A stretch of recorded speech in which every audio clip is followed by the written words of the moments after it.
आंध्र प्रदेश के chief minister YS Jaganmohan Reddy फिलहाल 2 बीस के कंट्रोल में है। मतलब एक बी से बीजेपी होता है और दूसरे बी का फुल फॉर्म मालूम ना हो सका, लेकिन इतना तो मालूम हो गया है कि दूसरा बी जगनमोहन रेड्डी के घर में है, जिससे ये समझ में आ रहा है कि दूसरे बी का फुल फॉर्म भाभी हो सकता है, क्योंकि यह बयान देने वाली खातून कोई और नहीं बल्कि जगनमोहन रेड्डी की बहन सिस्टर शर्मिला होती है, जो इस वक्त आंध्र प्रदेश में कांग्रेस पार्टी की कमान संभाली हुई है और वो कड़पा लोकसभा कॉन्स्टिट्यूंसी से एमपी का इलेक्शन लड़ रही है, जिनके भाई जगनमोहन रेड्डी ने कहा था कि कांग्रेस पार्टी का रिमोट कंट्रोल चंद्रबाबू नायडू के हाथ में है, जिस पर इनकी बहन सिस्टर शर्मिला ने यह बयान दिया है, जिस पर बीजेपी वालों का यह कहना है कि भाई बहन के घर का मैटर अब बाहर मार्केट में आ रहा है। फिर भी इस पर आप सबका क्या कहना है, कमेंट बॉक्स में जरूर जवाब देना और साथ में सिस्टर शर्मिला का यह मुख्तसर सा बयान भी एक बार जरूर सुन लेना।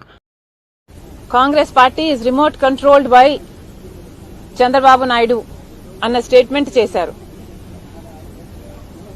జగన్మోహన్ రెడ్డి గారికి రిమోట్ కంట్రోల్ల గురించి బాగానే అవగాహన ఉంది.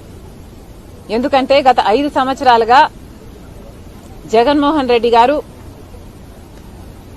కేంద్రంలో మోడీ చేతిలో ఒక రిమోట్ కంట్రోల్ గా ఉన్నారు. రాష్ట్రంలో తన ఇంట్లో ఉన్న వాళ్ళ చేతుల్లో రిమోట్ కంట్రోల్ గా ఉన్నారు. ఇద్దరి పేర్లు బీతోనే మొదలవుతాయి, బీజేపీ అయినా ఇంట్లో ఉన్న వాళ్ళైనా.